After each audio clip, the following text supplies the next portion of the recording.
Today we are talking about 3 spiritual journeys that you must take. And we're going to get into it. Hopefully today I don't walk into a tree branch like last week. And hopefully I don't get sprinklered on like last week. Last week was just wild. So today we're talking about 3 spiritual journeys that you have to take. And what does that mean? What is a spiritual journey? And why are these ones so crucial to your spiritual evolution? First and foremost, what is a spiritual journey? A spiritual journey is not like going on a retreat, going to the Himalayas and going to study at some Tibetan monastery. That's not what I mean.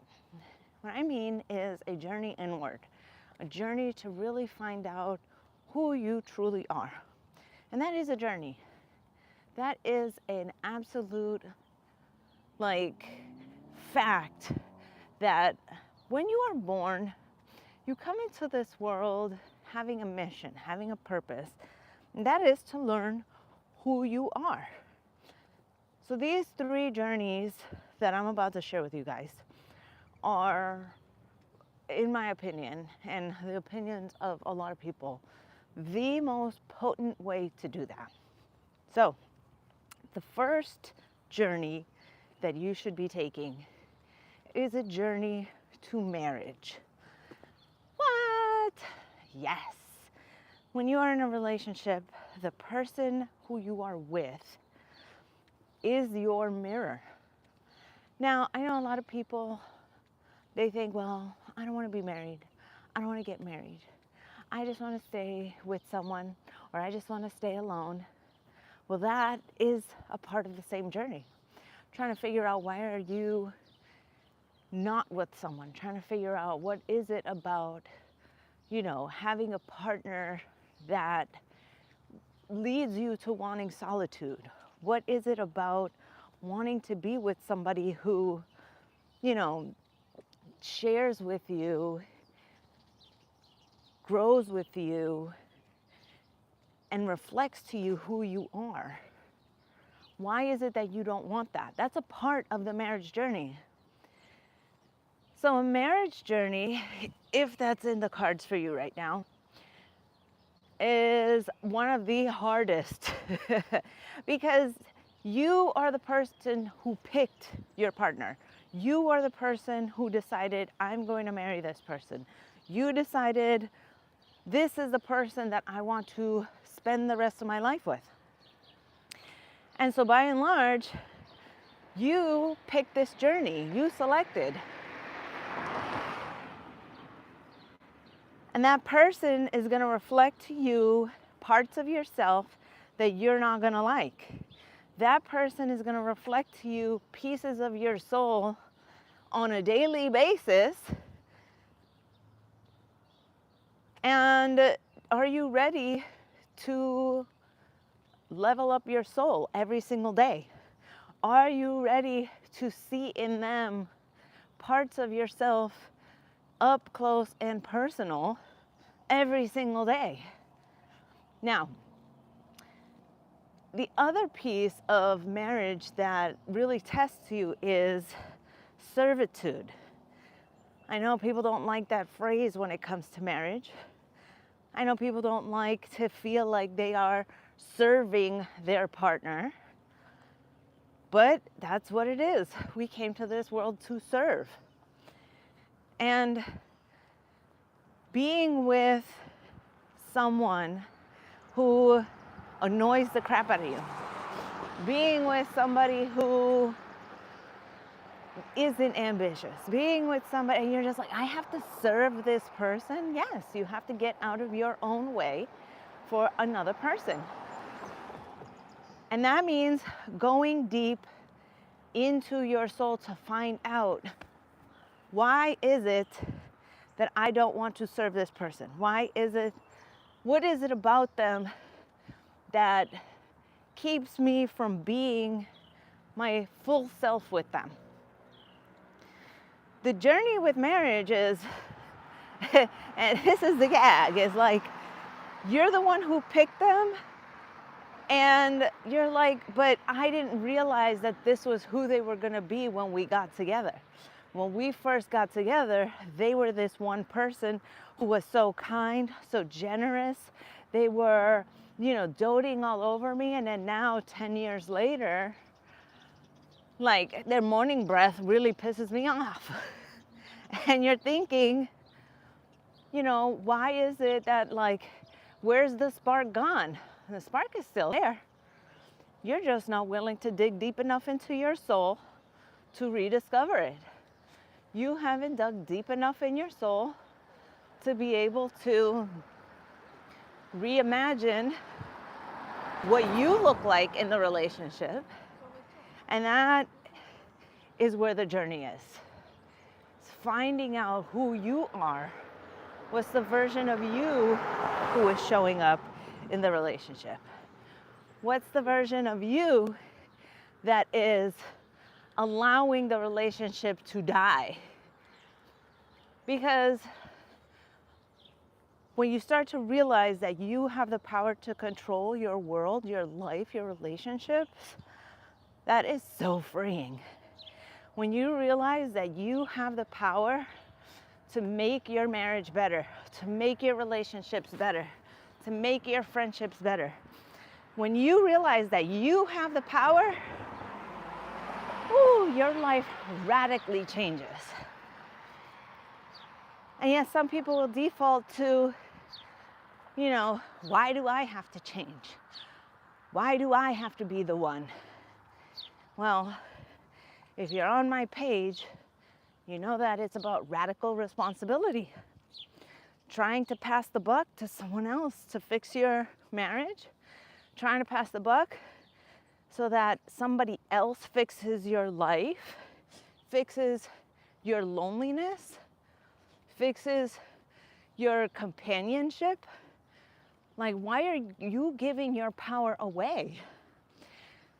So, radical responsibility comes with taking this journey into marriage. And, marriage is not for the weak. Now, are there times where you need to separate? Yeah, absolutely. This isn't once you find one person, you have to stick with them the rest of your life sermon. I'm not here to judge anyone. I am divorced myself, so just throw that out there. However, the petty grievances that we carry from day to day, all that can be cleaned up. When you level up your soul, when you actually take the journey into your soul to find out about where your anger comes from, where your triggers come from with your spouse, wow, you can radically change your marriage. So that's the first spiritual journey that I think everyone must take. And again, it's not about marriage per se. It's about companionship, it's about relationship, but that relationship that you have that is a romantic one. So the second spiritual journey that you must take is into parenthood. Man, those children will test you. Oh, I have one daughter and I have two stepdaughters. And I tell you, they really test me and they put me in a position to level up constantly. Now, a lot of people will immediately say, well, Andy, I don't want kids. Or I can't have kids. But that is a part of the journey for parenthood. Why don't you want children?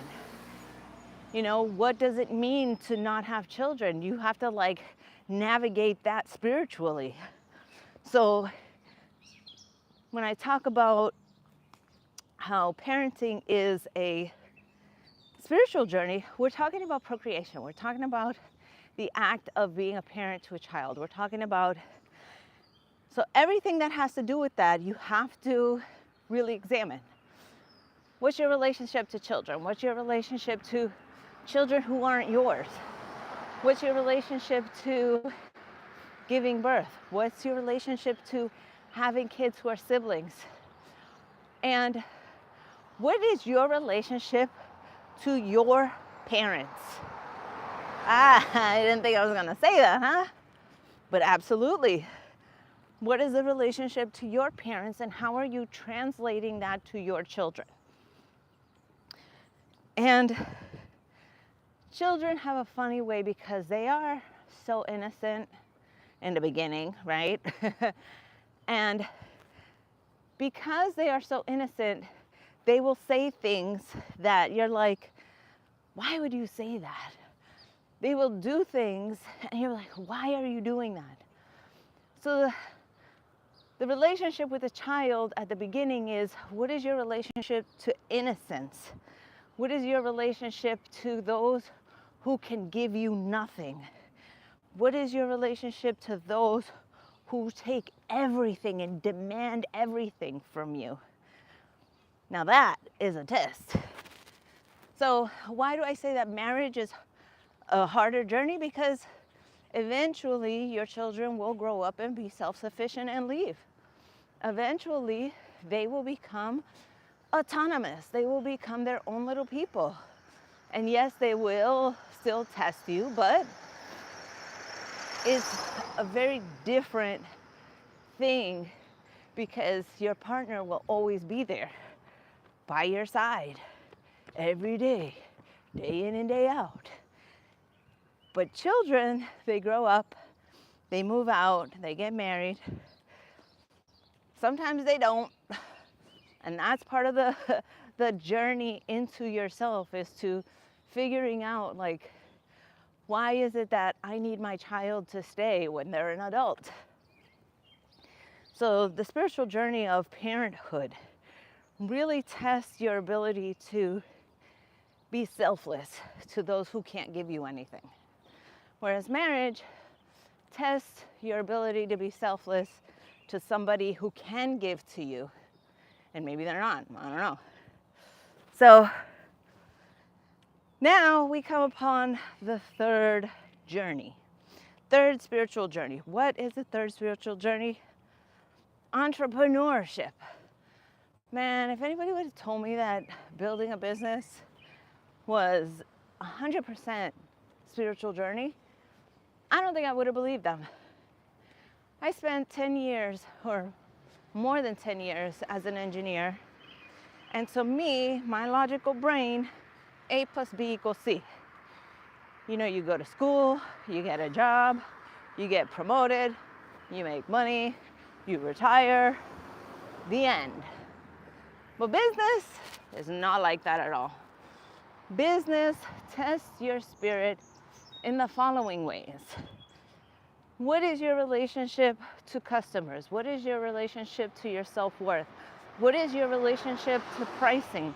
What is your relationship to having to create in order to eat? What is your relationship to taxes? So finding out all of these facets, and like there's so much more. It's not just these like 5 questions that I throw out. But building a business really tests you in trying to validate, do you believe that you are worthy? Do you believe that you are worth it?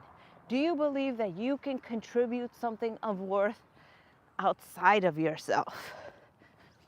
So now, not only do you have to take the journey with your spouse, not only do you have to take the journey with children, but now you have to take the journey with strangers and money. Like, those 3 facets of spiritual journeys will get you to a place where you're just co-creating with ease if you're willing to look in the mirror. If you're willing to look in the mirror and say to yourself, you know, I want to examine how do I operate in terms of building something from scratch. How do I operate when, I know I'm doing something of worth, but I'm not getting the external validation? I want to build something that I know will help people, but I'm not helping anybody because I'm not selling anything. So you have to lean into asking yourself these questions, really coming into yourself and thinking, what about me is misaligned? And all of these three different journeys, oh my God, I have found with my relationship, with my marriage, what I found out about myself was I'm replaying old habits with him. And God love him, he's so patient. But I'm replaying all of these old habits with him. And in a sense, because I get to relive them, I get to heal them. With my child, I am really trying to not heal what my mom and my dad did to me. I mean, because our parents all messed us up, right? But it's really coming into what do I define as a parent? What do I define as being there for my child? What do I define as, being a support system for someone? And, she's an adult now, so what does that mean? And finally, with my business, it has tested me 100% on my self-worth. I always struggled with low self-worth my entire life. And the women that I work with now, when I hear them say some of the things that I used to say, I'm like, wow, I really was headed for nowhere, because that language blocks you. And it's not that these women are headed nowhere because they don't know yet, but it comes down to they don't recognize it just yet. And I'm here for myself to really level up in all areas of my life. So we're all taking multiple spiritual journeys. It's not just about these are the only 3 that we're going to be taking in our life. Sometimes the spiritual journey is with yourself. Sometimes the spiritual journey is with just spirituality in general. Sometimes the spiritual journey has to do with your self-image, with your self-concept, with your body. There are many different spiritual journeys that you need to go on. But these 3, to me, are the ones that I think the most important ones. Marriage, parenthood, and entrepreneurship. And people might also say, you know what, Andy? I don't want to build a business. Okay, why not? Ask yourself that. Why don't you want to create something for the world? I mean, maybe your job, maybe your 9 to 5, or maybe whatever it is that you do for hours, maybe you do create for the world and you do impact that. So in essence, you are creating for the universe. But what does that mean? What does your purpose look like? What does your contribution to society actually look like? So there's that. All right, guys. Today, we actually have the master class at noon Eastern time. If you go to my page, there's a link to sign up to all the master classes. I have my 21-day journey that really talks about the spiritual journey inward. We're defining what we want. We're defining what we need to do to get there. And we're defining who we need to be in order to do the things we got to do to have the things that we want. That's my manifestation journey. And I think you guys should really go and click on that link and do it. It has transformed so many lives.